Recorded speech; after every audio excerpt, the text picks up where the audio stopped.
आज कठुआ में अपने उम्मीदवार डॉक्टर भारत भूषण जी के पक्ष में प्रचार के लिए युवा मोर्चा के प्रदेश अध्यक्ष और पूरे टीम के साथ में यहाँ आया। आज पूरे शहर के अंदर एक भव्य बाइक रैली हमने आयोजित किए थे, जिसमें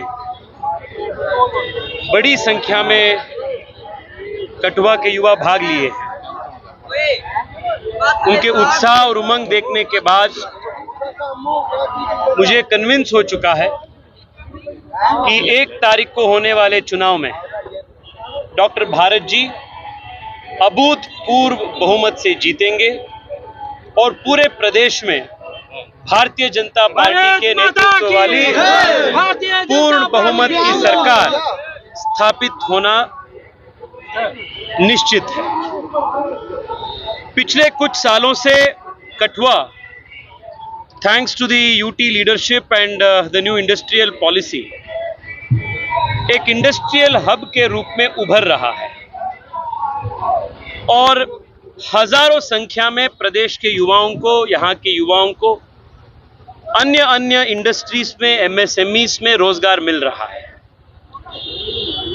दशकों से जम्मू के प्रति जो नुकसान यहाँ के कांग्रेस एनसी के सरकारों ने किए थे, आर्टिकल 370 के वजह से जो हुआ था, वो धीरे धीरे स्थिति सुधर रहा है। आज पूरे प्रदेश में लगभग टेररिज्म अंत हो चुका है, स्पेशली इन जम्मू रीजन्स। यहाँ के युवाओं को हायर एजुकेशन के अन्य मौके रोज प्राप्त हो रहा है।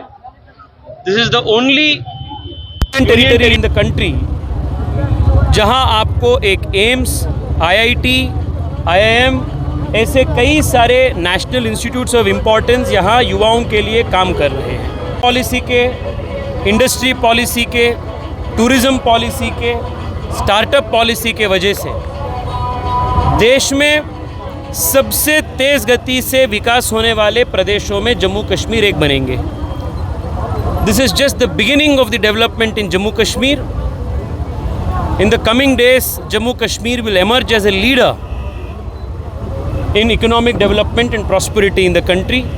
मैं कठुआ के युवाओं से, प्रदेश के युवाओं से हाथ जोड़कर विनती करता हूँ, ये चुनाव पूरे प्रदेश के लिए, देश के लिए और इस प्रदेश के आने वाले 5 पीढ़ी के भविष्य के दृष्टि से बहुत महत्वपूर्ण है। ये आतंकवाद और राष्ट्रवाद के बीच के लड़ाई का चुनाव है।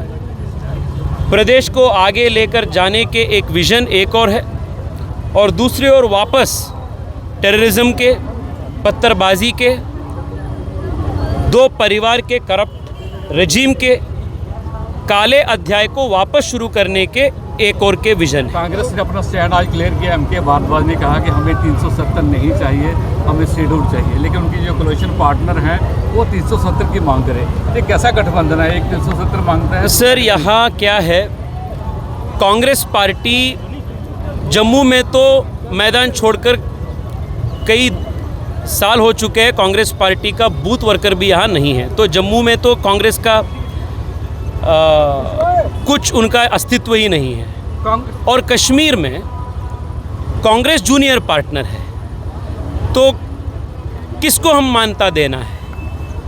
एनसी कांग्रेस के बड़े पार्टनर है और एनसी साफ तौर पे बोल रहे हैं कि हम 370 वापस लेकर आएंगे। और आज से नहीं, सालों से नेशनल कांग्रेस जो है और पीडीपी जो है, वो हमेशा पाकिस्तान के आईएसआई के जो एजेंडा है उसको भारत में, कश्मीर में चलाने का एक माध्यम के रूप में काम किए हैं। So Congress party today is in the hands of the NC and the PDP in the valley. और कांग्रेस पार्टी के ये कहने से कुछ नहीं होगा जब तक एनसी और पीडीपी अपना स्टैंड क्लियर नहीं करेगा, तब तक we have to take this statement with a bucket of salt। जनता को धोखे में रखा जा रहा है, क्योंकि कश्मीर में चुनाव अभी संपन्न हुए पहले चरण में। दूसरी दूसरे चरण से पहले इन्होंने सर, जैसे- कांग्रेस पार्टी ने हमेशा सबको धोखाबाजी में रखने का एक कल्चर कांग्रेस पार्टी का है। पिछले 5 कांग्रेस पार्टी के नेता राहुल गांधी ने देश के बाहर जाकर रिजर्वेशन को ख़त्म करने का भाषण वो बाहर देते हैं। भारत में आने के बाद रिजर्वेशन के पक्ष में वो बोलते हैं। जम्मू कश्मीर में उनके पार्टी आर्टिकल 370 के खिलाफ बोलते हैं, आर्टिकल 370 को वापस ले आएंगे, इस ऐसे बात बोलते हैं। मतलब जम्मू कश्मीर में जो रिजर्वेशन जारी है SC ST OBC को 370 हटाने के बाद उसके खिलाफ वो बोलते हैं। तो हमेशा राहुल गांधी के और कांग्रेस पार्टी के पॉलिटिक्स एक डबल स्पीक और डबल स्टैंडर्ड्स के ऊपर निर्भर है। People have seen through this duplicity. पिछले 5-7 सालों से जम्मू कश्मीर जो था वो डायरेक्टली केंद्र सरकार के अधीन था। यहाँ पर अनएम्प्लॉयमेंट दूसरे स्थान पर पहुँच चुकी है, लेकिन अब भाजपा कहती है 5 लाख रोजगार हर वर्ष सरकारी नौकरियाँ देंगे। क्या देखते हैं? इससे पहले 370 हटाने से पहले और यहाँ यूनियन टेरिटरी बनने से पहले यहाँ युवाओं की स्थिति क्या था, माता बहनों की सिक्योरिटी के स्टेटस क्या था। आज मैं कठुआ आने से पहले चंबा में एक कार्यक्रम था सुबह। चंबा में चंब में अपने कार्यकर्ता मुझे बोल रहे थे चंब में कि 70 तक हर दिन वहाँ शेलिंग होते थे, वहाँ क्रॉस बॉर्डर फायरिंग होता था। पर आज ये सब बंद हो चुका है। जब तक लॉ एंड ऑर्डर स्थिति नहीं सुधरेगी, जब तक टेररिज्म ख़त्म नहीं होगी, तब तक आर्थिक विकास शुरू ही नहीं हो सकता है। Law and order, peace and security is the prerequisite for economic development. तो युवा भारतीय जनता पार्टी सत्ता में आने के बाद और 370 हटाने के बाद यहाँ कई प्रकार के रोज़गार शुरू हो चुका है। आज मैं कठुआ के कार्यकर्ताओं से बातचीत कर रहा था। उन्होंने बोल रहे थे कि यहाँ कठुआ में फार्मेसी सेक्टर में कैसे नए नए इंडस्ट्रीज़ आ चुके हैं, कैसे एग्रो सेक्टर में एग्रोटेक स्टार्टअप्स कई सारे यहाँ आ चुके हैं। नए इंडस्ट्रियल पॉलिसी आने के बाद 6000 से ज़्यादा इंडस्ट्रीज़ यहाँ सिर्फ कठुआ में शुरू हो चुका है।